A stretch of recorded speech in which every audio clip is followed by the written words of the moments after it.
Hello students, स्वागत है आपका डोडियास एकेडमी पर। और आज हम बात करने वाले हैं किरचॉफ्स लॉ पर बेस्ड प्रॉब्लम्स की। एंड उम्मीद करता हूं कि आपको जो अभी तक मैं प्रॉब्लम्स डिलीवर कर चुका हूं, यानी कि सुपरपोजिशन थ्योरम पर हम बात कर चुके हैं, थेवेनिन्स बेस्ड न्यूमेरिकल्स पर हम बात कर चुके हैं। उम्मीद करता हूं वो सारे वीडियोस आपको हेल्प कर रहे हैं आपकी एग्जामिनेशन के प्रिपरेशन में।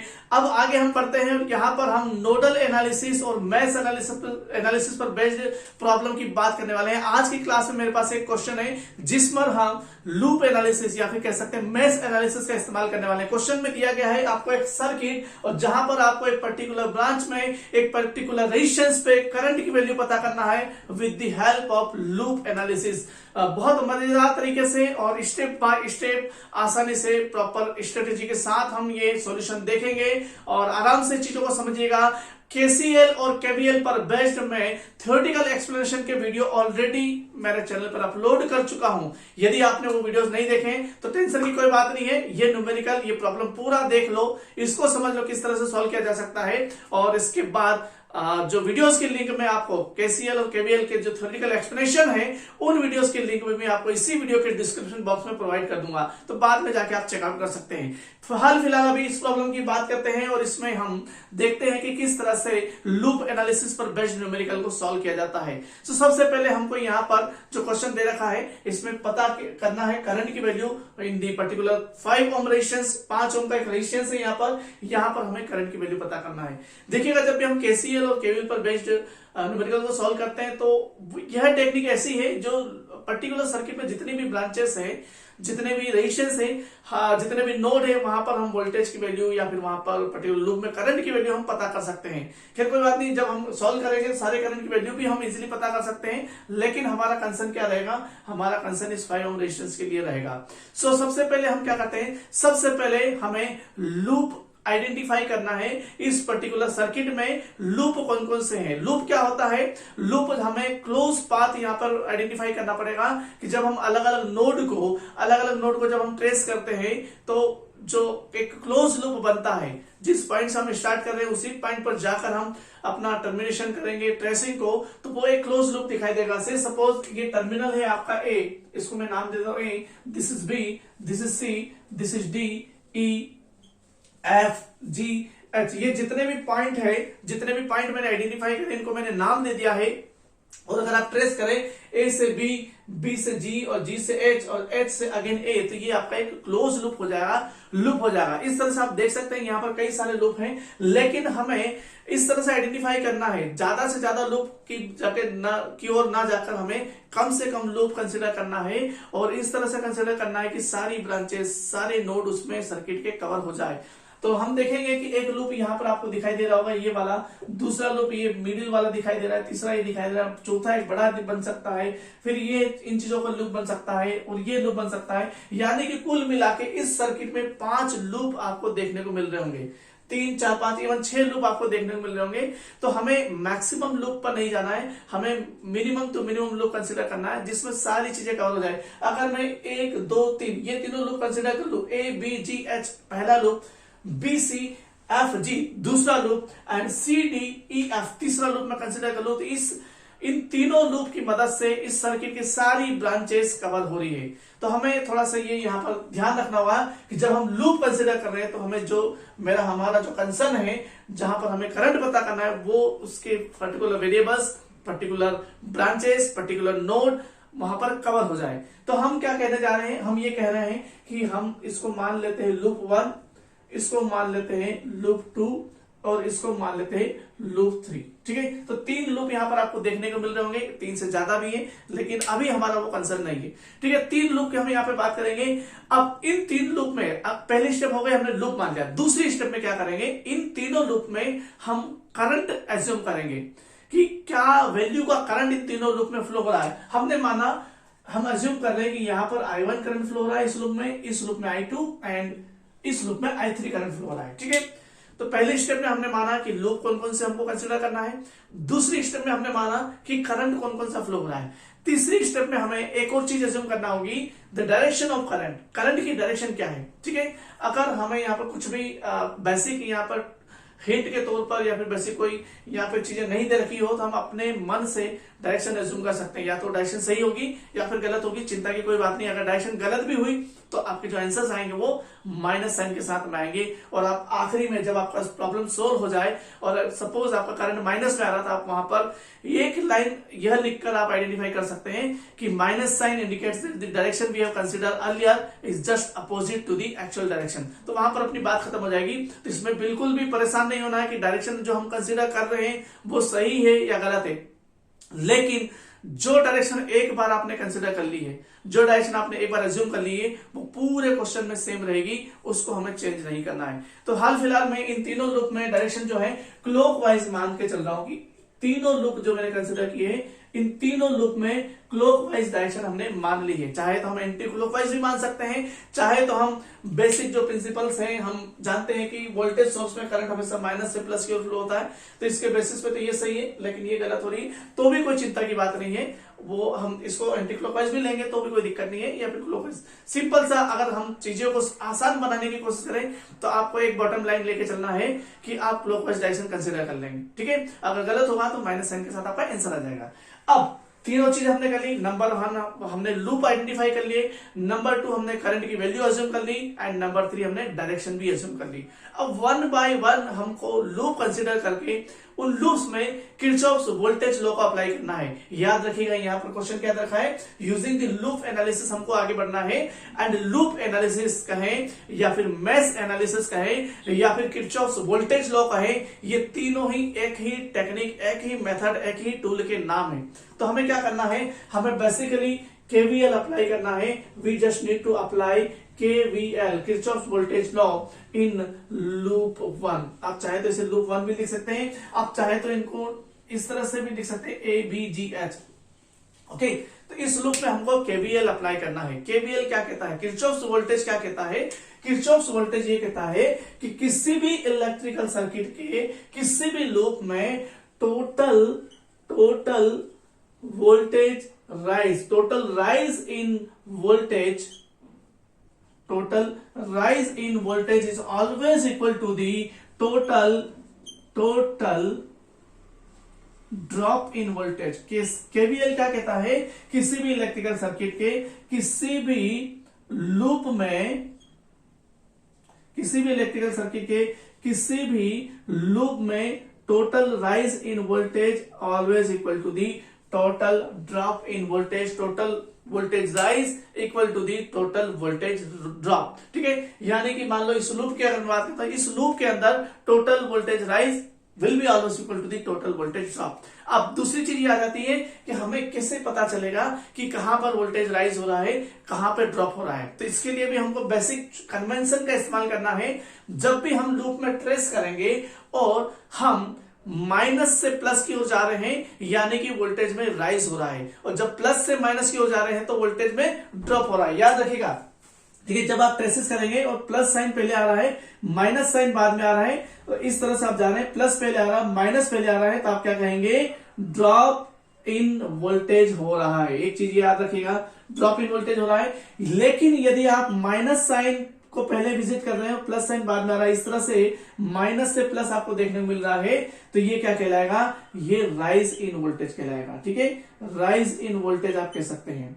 अलग अलग किताबों में अलग अलग कन्वेंशन दे रखे हैं, ठीक है। तो वो जो अलग अलग दे रखे हैं, दोनों या तीनों जितने भी दे रखे हैं, सारी टेक्निक सही है। बस ये अपने स्टैंडर्ड्स होते हैं, अपने तरीके होते हैं पर्टिकुलर प्रॉब्लम को सॉल्व करने के लिए। आपको जो आसान लगे वो तरीका आप यूज कर सकते हैं। ठीक है, तो हम जो है ड्रॉप इन वोल्टेज, प्लस से माइनस अगर जा रहे हैं तो ड्रॉप इन वोल्टेज कहेंगे, ये वाला कन्वेंशन लेंगे, और जब हम माइनस से प्लस जाएंगे तो राइज इन वोल्टेज कहेंगे। ठीक है, जैसे बैटरी में आप देख सकते हैं, अगर मैं यहां से H से A जाता हूं और H से A जाने पर पहले माइनस आएगा फिर प्लस आएगा, यानी कि जब हम H से A की ओर जाएंगे तो राइज इन वोल्टेज होगा। ठीक है, और जब उल्टा जाएंगे, A से H की तरफ आएंगे तो प्लस से माइनस होगा, तो ड्रॉप इन वोल्टेज हो जाएगा। तो एक ही पर्टिकुलर एलिमेंट पर वोल्टेज राइज भी देखने को मिल सकता है, ड्रॉप भी देखने को मिल सकता है।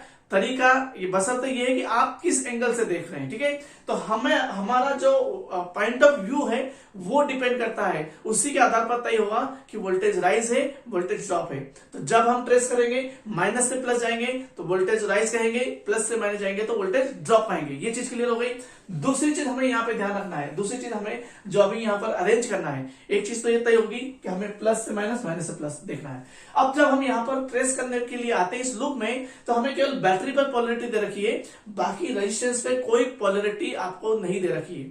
तो ये कैसे पता चलेगा कि कहां पर प्लस है कहां पर माइनस है? तो उसके लिए दूसरा कंसेप्ट हमको ये इस्तेमाल करना है। बेसिक फंडामेंटल ये कहता है कि जब भी किसी दो पॉइंट के बीच में, सपोज मैं एक रेजिस्टेंस मान लेता हूं, एक है पॉइंट ए, एक है पॉइंट बी, जब भी किसी पॉइंट के बीच में करंट फ्लो होता है और करंट की डायरेक्शन अगर दे रखी है, मान लो करंट मुझे दे रखा है कि करंट ए से बी की ओर फ्लो हो रहा है, करंट लेफ्ट से राइट की फ्लो हो रहा है, तो हम जानते हैं कि करंट हमेशा हायर पोटेंशियल से लोअर पोटेंशियल की ओर फ्लो होता है। जैसे ही आपको ये डायरेक्शन दे रखी है, इसका सीधा सीधा मतलब ये है कि यहाँ का जो वोल्टेज है VA और यहाँ का जो वोल्टेज है VB, तो इसका सीधा सीधा मतलब ये है कि VA is greater than VB। A terminal का वोल्टेज ज्यादा है बी टर्मिनल से, तभी तो हमको डायरेक्शन, हमने क्या पढ़ रखा है, करंट हमेशा हायर पोटेंशियल से लोअर पोटेंशियल की ओर फ्लो होता है, ठीक है। तो यहाँ का पोटेंशियल ज्यादा है, यहाँ का पोटेंशियल कम है, ठीक है। अब दूसरी चीज, करंट के एंटरिंग टर्मिनल को अपन प्लस कहेंगे और लिविंग टर्मिनल को माइनस कहेंगे। जब करंट जहां से एंटर कर रहा है उसको अपन क्या कहेंगे, प्लस कहेंगे, और करंट जहां से लीव कर रहा है, एस्केप हो रहा है, बाहर की ओर निकल रहा है, तो उसको अपन क्या कहेंगे, उसे हम माइनस साइन कहेंगे। जब मैं इस लूप की अगर बात करता हूं तो हम देखिए करंट यहां पर हमने माना है कि क्लॉकवाइज डायरेक्शन में फ्लो हो रहा है, इसका मतलब ये है कि इस रेजिस्टेंस में current left to right flow होगा और इस वाले रेजिस्टेंस में करंट टॉप टू बॉटम की ओर फ्लो होगा, ठीक है। तो आप देख सकते हैं जब करंट यहाँ पे एंटर कर रहा है ये प्लस हो जाएगा, यहां से लीव कर रहा है ये माइनस हो जाएगा। So similarly this will be plus and this will be minus. अब जब मैं इस लूप की बात करता हूं तो इस लूप में 3 एलिमेंट है और तीनों एलिमेंट पर मुझे प्लस और माइनस मिल चुके हैं, और ये वाला कंसेप्ट का इस्तेमाल करके मैं वोल्टेज राइज और वोल्टेज ड्रॉप भी पता कर सकता हूं, ठीक है। जब एक चीज और यहां पे ध्यान रखना है कि जो कॉमन ब्रांचेस होती है, जैसे ये कॉमन ब्रांच है, ये ब्रांच जो इस लूप में भी आ रही है और इस लूप में भी आ रही है, तो यहां पर 2 करंट फ्लो हो रहे हैं। याद रखिएगा यहां पर जो करंट फ्लो हो रहे हैं वो 2 करंट फ्लो होंगे, तो रिजल्टेंट करंट हमको कंसीडर करना होगा, ठीक है, जब हम अप्लाई करेंगे तो, ठीक है। अभी मैं इसको जब अप्लाई करूंगा तो और बेसिक चीजें आपको बताने वाला हूं। चलिए अब हम केवीएल अप्लाई कर रहे हैं। केवीएल क्या कहता है, total rise in voltage is always equal to the total drop in voltage. So let us figure out the how much voltage getting rise and how much voltage getting drop. तो जब मैं suppose यहां से start कर रहा हूं, minus से plus जा रहा हूं, तो माइनस से प्लस, अभी हमने देखा माइनस से प्लस क्या आता है, राइज इन वोल्टेज। तो जो भी वोल्टेज राइज हो रहा होगा मैं लेफ्ट साइड में लिखूंगा, जो वोल्टेज ड्रॉप हो रहा होगा उसको मैं राइट साइड में लिखूंगा। तो राइज इन वोल्टेज कितना मिला मुझे, 10, तो मैंने इसको यहां पर लिख दिया, ओके।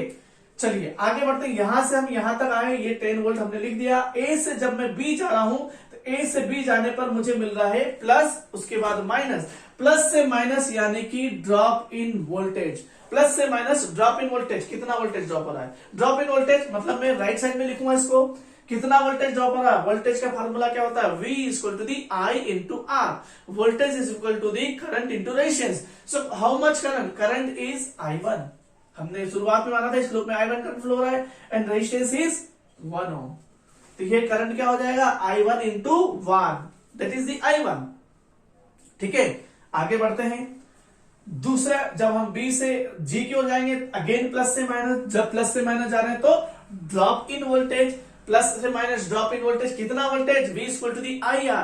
I क्या कहलाएगा, अब जब मैं अभी थोड़ी देर पहले बताया था, जब कॉमन ब्रांच पे जब जाते हैं, एसी ब्रांच पे जो 2 लूप में कॉमन हो, तो वहां पर हमें रिजल्टेंट करंट लेना होगा। यहां पर 2 करंट फ्लो हो रहे हैं, एक करंट फ्लो हो रहा है I1 और दूसरा करंट फ्लो हो रहा है I2। जिस लूप में हम केवीएल अप्लाई कर रहे हैं, जिस पर्टिकुलर लूप में केवीएल अप्लाई किया जा रहा है राइट नाउ, करंट में जिस लूप में केवीएल अप्लाई किया जा रहा है, उस लूप का करंट हमको हायर लेके चलना है। जब यहां पर 2 करंट फ्लो हो रहे हैं I1 और I2, तो हमें यहां पर रिजल्टेंट करंट लेना होगा और हमें क्या लिखना होगा, I1 माइनस I2। जब हम इस लूप में केवीएल अप्लाई करेंगे तो I1 माइनस I2 लिखा जाएगा, और जब हम इस लूप में केवीएल अप्लाई करेंगे तो I2 माइनस I1 लिखा जाएगा। जिस मोमेंट पर जिस लूप में हम केवीएल अप्लाई कर रहे हैं उसी लूप का करंट हाई लेके चले जाएगा। तो राइट नाउ अभी हम इस वाले लूप में केवीएल अप्लाई कर रहे हैं, तो यहां पर I1 को ग्रेटर माना जाएगा, तो रिजल्टेंट करंट क्या हो जाएगा I1 माइनस I2, और रेजिस्टेंस क्या है 2, तो इसको हम इस तरह से 2I1 माइनस I2 लिख देंगे। इस लूप में 1 2 3 एलिमेंट थे, तो 3 टर्म में लिख चुका हूं, और मुझे क्या लिखना है, total voltage rise, total voltage drop. इन सारे वोल्टेज को क्या करना पड़ेगा, टोटल कर देंगे। तो बेसिकली अगर देखा जाए तो मेरे पास इक्वेशन क्या मिली है, 10 equal to the I1 plus 2I1 minus 2I2। So this is the basic equation. इसको थोड़ा सा सॉल्व करते हैं तो ये मुझे मिल जाएगा 3I1 minus 2I2 equal to the 10। This is equation number 1।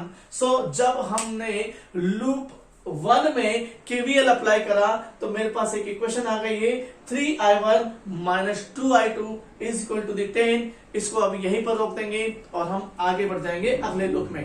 ठीक है, अगले लूप में भी हम केवीएल अप्लाई करेंगे और एक इक्वेशन को नोट डाउन करेंगे, फिर तीसरे लूप में भी केवीएल अप्लाई करेंगे, वहां से हमको तीसरी इक्वेशन मिल जाएगी। इक्वेशन 1 2 3 मिलने के बाद हम इनको सॉल्व करने जा रहे हैं। तो चलिए आगे बढ़ेंगे और अब हम बात करेंगे दूसरे लूप की, यानी कि लूप नंबर 2 की, और यहां पर हमको केवीएल अप्लाई करके देखना है। अभी तक अगर आपने ये लिखा नहीं है तो इसको लिख लीजिए या फिर इसका स्क्रीनशॉट ले लीजिए, मैं इसको रफ करने वाला हूं। ओके, सो अभी ये चीजें हमारे अभी काम की नहीं है, इसको हम रफ कर देते हैं। ये चीज आपको समझ में आ गई होगी। अब यहां पर इस वाले एरिया में हम केवीएल अप्लाई करेंगे लूप 2 में। मैं इसको थोड़ा शॉर्ट में लिख दूं तो अभी ठीक रहेगा। इसको मैं रफ करके प्रॉपर लिख देता हूं ताकि मेरा स्पेस का प्रॉपर यूटिलाइजेशन हो सके। सो क्या कहता है KVL, total voltage rise equal to the total voltage drop. ठीक है, so now let us apply KVL in loop 2, and loop 2 is what? Loop 2 is BCFG। ठीक है, BCFG। सो BCFG में हमें KVL अप्लाई करना है। KVL क्या कहता है, total voltage rise is equal to the total voltage drop। So this is the statement of KVL। KVL का स्टेटमेंट यही होता है, total voltage rise equal to the total voltage drop. चलिए अब यहां पर हमें वोल्टेज राइज और वोल्टेज ड्रॉप कैसे पता चलेगा, प्लस माइनस से। तो पहले प्लस माइनस की व्यवस्था कर लेते हैं। करंट ये जो I2 है ये यहां से एंटर करा दिए, प्लस हो जाएगा, ये माइनस हो जाएगा। ठीक है, करंट I2 जब हम दूसरे ब्रांच की दूसरे एलिमेंट की बात करें 2 ओम रेजिस्टेंस में, तो इस तरह से फ्लो हो रहा है, तो this is again plus, this is minus. यहाँ पे टॉप टू बॉटम फ्लो होगा, this is plus, this is minus, और यहाँ पे 2 करंट फ्लो हो रहे हैं, याद रखिएगा। तो यहाँ पे रिजल्टेंट करंट क्या लेंगे, जब हमने I1 में इस लूप में अप्लाई किया था तो रिजल्टेंट करंट क्या था, I1 माइनस I2। जब हम यहाँ की बात करेंगे तो ये करंट क्या कहलाएगा, I2 माइनस I3 कहलाएगा, और ये करंट क्या कहलाएगा, I2 माइनस I1 कहलाएगा। क्योंकि मैंने अभी थोड़ी देर पहले बताया आपको कि जिस मोमेंट पे जिस लूप में हम केवीएल अप्लाई कर रहे हैं उस लूप का करंट हाई मान के चलेंगे। तो जब हम इस लूप में अप्लाई करेंगे केवीएल तो यहां पर इस ब्रांच में करंट क्या हो जाएगा, I2 माइनस I3। इस ब्रांच में करंट क्या हो जाएगा, I2 minus I1। Resultant current लेंगे तो एक करंट में से दूसरे करंट को माइनस किया जाएगा। जिस लूप में हम केवीएल अप्लाई कर रहे हैं उस लूप के करंट को हाई मान के चलेंगे। सो हम यहां से शुरुआत कर रहे हैं, B से C जब हम मूव करेंगे तो जब B से C आप मूव कर रहे हैं तो क्या हो रहा है, प्लस से माइनस जा रहे हैं, यानी कि वोल्टेज ड्रॉप हो रहा है। कितना वोल्टेज ड्रॉप हो रहा है, वोल्टेज की वैल्यू क्या होती है, V equal to the IR। I is I2 and R is 2, so drop in voltage is equal to the 2I2। drop in voltage is equal to the 2I2। let us move further and talk about this 5 ohm resistance। so इस 5 ohm resistance में current flow हो रहा है top to bottom, तो पहले plus आएगा फिर minus आएगा, प्लस से माइनस, ड्रॉप इन वोल्टेज, कितना वोल्टेज ड्रॉप हो रहा है, 5 इंटू I2 माइनस I3। तो क्या कितना वोल्टेज ड्रॉप हो रहा है, प्लस करते जाएंगे क्योंकि अपन क्या कहते हैं, टोटल ड्रॉप इन वोल्टेज। तो 5i2 minus i3, 5i2 minus i3 हमको मिला है यहाँ पर। अब तीसरे रेशियो पे जाते हैं और यहां पर देखिए, यहां पर भी प्लस से माइनस जा रहे हैं। अगेन ड्रॉप इन वोल्टेज, कितना वोल्टेज ड्रॉप हो रहा है? V is equal to the IR, I is what? I2 minus I1, R is what? 2, so it will be 2i2 minus I1। Very simple, समझ में आ गया? कहीं पर भी इस लूप में वोल्टेज राइज नहीं हो रहा है, there is no rise in voltage. 3 element है इस लूप में, 1 2 3, तो 1 2 3 तब आ गई, मेरा काम हो गया। अब इस इक्वेशन को सॉल्व करेंगे। सो 0 is equal to the 2i2 plus 5i2 minus 5i3 plus 2i2 minus 2i1 minus 2i1। इसको थोड़ा सा सॉल्व कर लेते हैं। 2i2 प्लस 5i2 7i2 और ये 2i2 9i2 आपके पास है, एंड i3 आई थिंक आपके पास 5i3 है और माइनस 2i1 है, और दिस इज 0। सो इस इक्वेशन को मैं प्रॉपर अरेंज करके अगर लिखना चाहूं तो it will be 2i1 minus 9i2 plus 5i3 will be equal to the 0. This is equation number 2. तो जब लूप 2 में हमने KVL अप्लाई किया तो हमें क्या मिल गया? एक इक्वेशन मिल गई, ठीक है। In the same manner, we just need to figure out the third equation by applying the KVL in the third one loop. So let us apply quickly KVL. Apply KVL in loop 3. And loop 3 is nothing but what? Loop 3 is C, D, E, F. So what is the statement of KVL?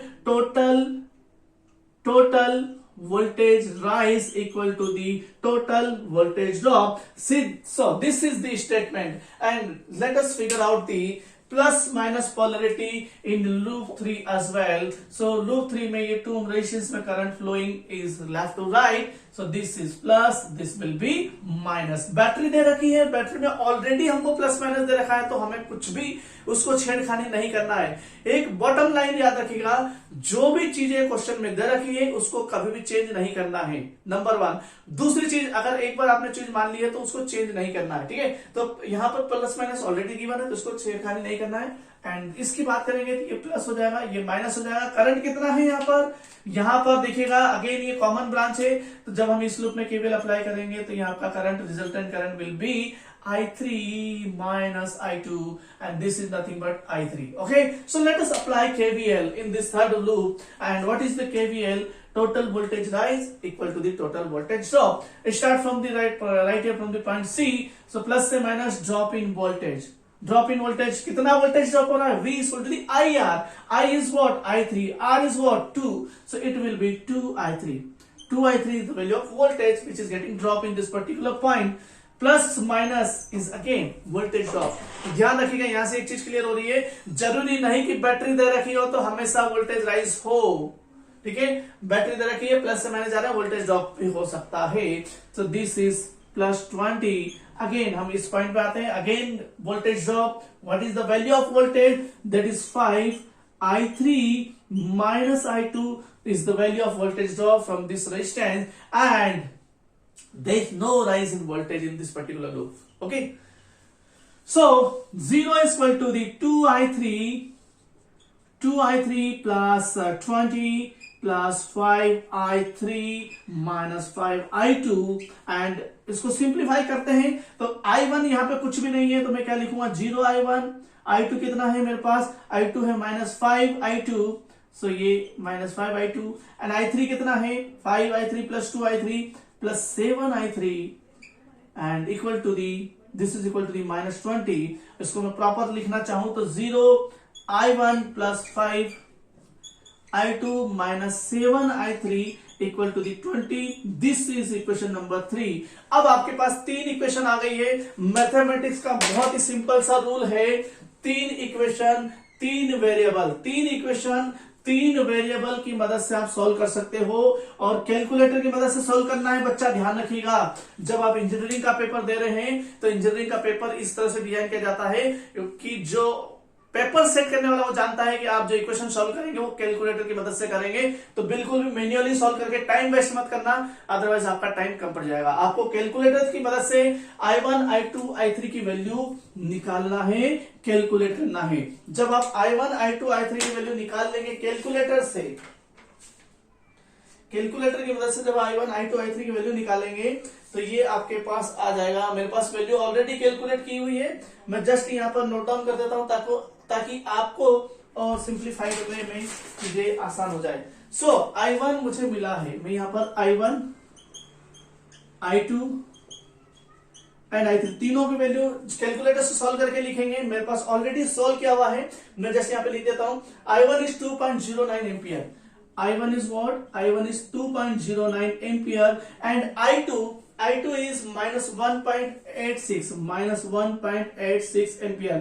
Okay, ये minus 100 क्या कर रहा है? Minus 100 ये कर रहा है कि जो करंट की डायरेक्शन हमने क्लॉकवाइज ली है वो एक्चुअल में क्लॉकवाइज नहीं है, वो एंटी क्लॉकवाइज है। Minus sign indicates that the direction we have considered is just opposite to the actual direction, the right direction. Okay, and I3 is again minus 4 point something 4.186 ampere, 4.186 ampere. So basically मेरे पास I1 आ गया है, I2 आ गया है, I3 आ गया है, and मुझे क्या करना है? मुझे इस 5 ओम रेजिस्टेंस में करंट की वैल्यू पता करना है। इस 5 ओम रेजिस्टेंस में आप करंट की वैल्यू बहुत ही आसानी से पता कर सकते हैं। आपको क्या करना है? 5 ओम रेजिस्टेंस में जो करंट की डायरेक्शन अगर आप एज्यूम करेंगे, ठीक है, तो ये हो जाएगा आपका I2 minus I3। I2 minus I3, what is I2? I2 is minus 1.86 and what is I3? I3 is minus, तो माइनस माइनस प्लस हो जाएगा, -4 तो ये प्लस हो जाएगा 4.186। सो this is the basic rule of basic mathematics. And जब हम इनको सॉल्व करेंगे, प्लस 4.186 है और माइनस 1.86 है, ये माइनस हो जाएगा और एग्जैक्ट वैल्यू मेरे पास आ रही है 2.326 ampere. This is the value of current which is getting flowing from the 5 ohm resistance. So this will be your final answer. So बहुत ही प्यार से, बहुत ही टेक्निकल तरीके से हमने देखा कि किस तरह से न्यूमेरिकल्स यानी कि किस तरह से न्यूमेरिकल यानी कि सर्किट्स जो दे रखा उसमें आप लूप एनालिसिस अप्लाई कर सकते हैं। उम्मीद करता हूं कि ये आपको पूरा वीडियो समझ में आया होगा और आपके एग्जामिनेशन के लिए काफी हेल्पफुल रहेगा। एक ही नहीं, मैं आने वाले समय में जितने भी आपके एग्जाम में लूप एनालिसिस पर बेस्ड क्वेश्चन पूछे गए हैं, चाहे वो 4 हो, 5 हो, 6 हो, सारे क्वेश्चंस मैं आपको देने वाला हूं। तो आने वाली क्लासेस में और भी मैं वीडियोस लेके आऊंगा जिसमें हम देखेंगे कि किस तरह से लूप एनालिसिस आप अप्लाई कर सकते हैं और करंट, वोल्टेज या फिर पावर की वैल्यू को कैलकुलेट कर सकते हैं। अगर वीडियो पसंद आया तो अपने दोस्तों में इसको शेयर करिएगा, लाइक करिएगा और कमेंट करके मुझे जरूर बताइएगा कि आपको कौन से टॉपिक पर क्लासेस की रिक्वायरमेंट है, कौन से वीडियोस की रिक्वायरमेंट है। एंड चैनल पर अगर आप नए हैं, चैनल को यदि आपने सब्सक्राइब नहीं किया है तो चैनल को जरूर सब्सक्राइब कर लें और बेल आइकन को प्रेस करके नोटिफिकेशन इनेबल कर दें ताकि आने वाले टाइम में सारे वीडियोस के नोटिफिकेशन आपको मिलते रहें। और अभी तक आपने KVL पर, KCL पर बेस्ड थ्योरेटिकल मेरे जो वीडियोस है वो नहीं देखे हैं तो वीडियो के लिंक डिस्क्रिप्शन बॉक्स में आपको मिल जाएगी या फिर आप यहां पे क्लिक करके आप देख सकते हैं। मिलते हैं अगली क्लास में, तब तक के लिए धन्यवाद। जय हिंद, नमस्कार।